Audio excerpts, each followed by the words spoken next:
kisah tentang sahabat Rasulullah, Zaid bin Sabit. Kisah awal mula Zaid bin Sabit diangkat menjadi sekretaris Rasulullah. Awal mulanya seperti ini, teman-teman. Ketika Rasulullah dan para sahabat dan semua kaum muslimin sudah berada di Madinah, ada masa di mana Rasulullah akan melakukan perjalanan ke arah selatan. Ya, berjuang bersama para sahabat dan beberapa kaum muslimin. Seperti biasa adik-adik, ketika Rasulullah akan melakukan perjalanan jauh, Rasulullah mengecek dulu. Dilihat apakah pasukannya sudah siap. Rasulullah berjalan di barisan depan. Pasukannya sudah siap berdiri tegap. Barisan tengah hingga di barisan belakang. Ketika Rasulullah sudah nyampe barisan belakang, Rasulullah kaget.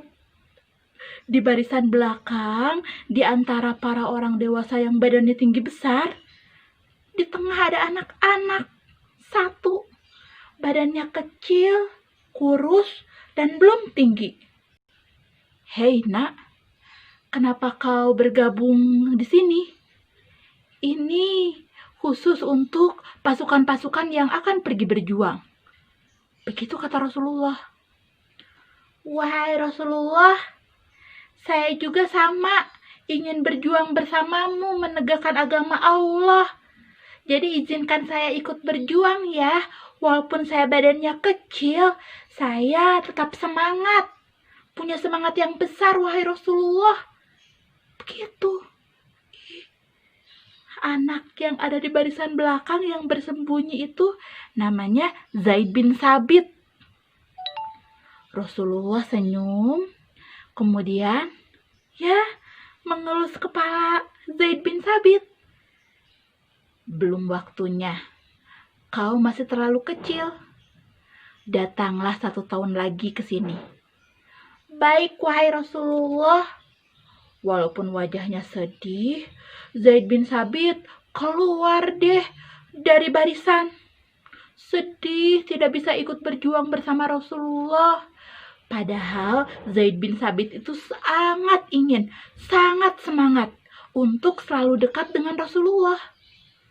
Di belakangnya ya, ada ibunya Zaid bin Sabit yang mengikuti. Namanya Nawat binti Malik. Mengikuti Zaid bin Sabit dari belakang. Duh, kasihan ya anakku. Ibunya Zaid bin Sabit memberikan semangat kepada anaknya. Tenang, kamu harus tetap semangat. Tahun depan kita temui lagi Rasulullah. Semoga kamu layak untuk bisa berjuang dengan Rasulullah. Adik-adik, di tahun berikutnya Zaid bin Sabit datang kembali menemui Rasulullah. Zaid bin Sabit mau ikutan audisi.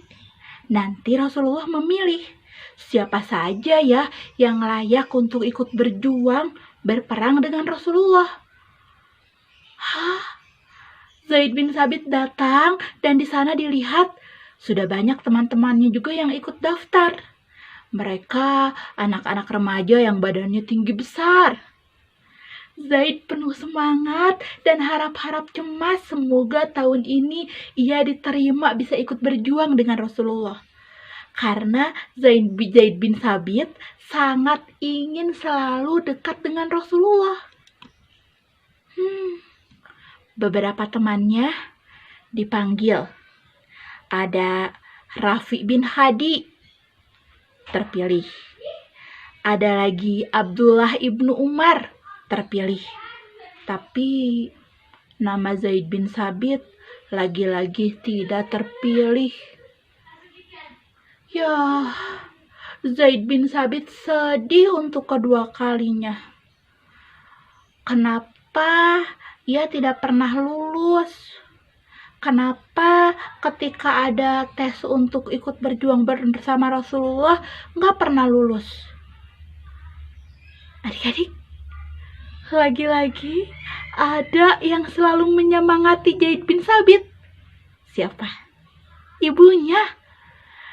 Ibunya bilang, "Tenang nak, ibu yakin suatu saat kau pasti akan selalu dekat dengan Rasulullah." Nah, barulah di usia yang ke-16 tahun, Zaid bin Sabit diberi kesempatan untuk ikut berjuang di perang Khandaq bersama Rasulullah. Tapi ternyata Zaid bin Sabit merasa kepayahan. Fisiknya tidak cukup kuat seperti teman-teman yang lain.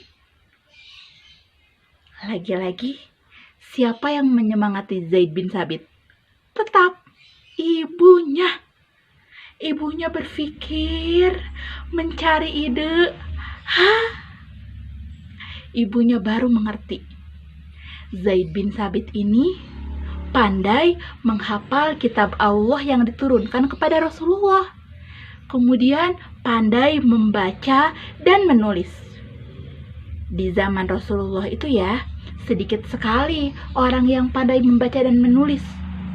Akhirnya, walaupun deg-degan, ibunya Zaid bin Sabit pergi menemui Rasulullah. Sebelum menemui Rasulullah, pasti menemui sahabat-sahabat Rasulullah dulu.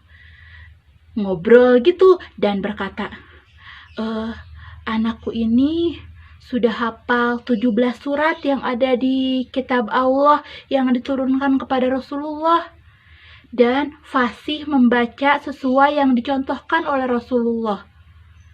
Kemudian para sahabatnya berkata, ayo, datangi saja Rasulullah. Berkata kepada Rasulullah.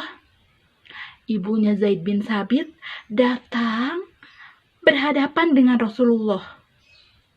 Lalu berkata, "Wahai Rasulullah, izinkan ya anakku Zaid bin Sabit untuk selalu dekat denganmu. Ia sudah pandai membaca kitab-kitab Allah yang diturunkan kepadamu. Dan Zaid bin Sabit ini ya sudah hafal 17 surat yang ada di Al-Quran yang diturunkan oleh Allah kepadamu. Dan bisa membaca dengan fasih, dengan lancar, sesuai dengan apa yang kau contohkan." Adik-adik, Rasulullah wajahnya bahagia, gembira, dan menerima Zaid bin Sabit.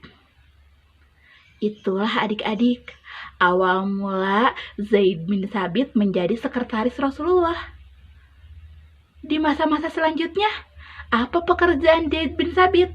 Pekerjaan Zaid bin Sabit adalah di kemudian hari, Zaid bin Sabit mendapat tugas yang penting adik-adik. Tugasnya selalu dekat dengan Rasulullah dan menuliskan setiap wahyu yang turun kepada Rasulullah. Wahyu Allah turun kepada Rasulullah dan dicatat oleh Zaid bin Sabit. Nah, itulah adik-adik. Jadi, selalu ada hal yang istimewa untuk para penghafal Al-Quran.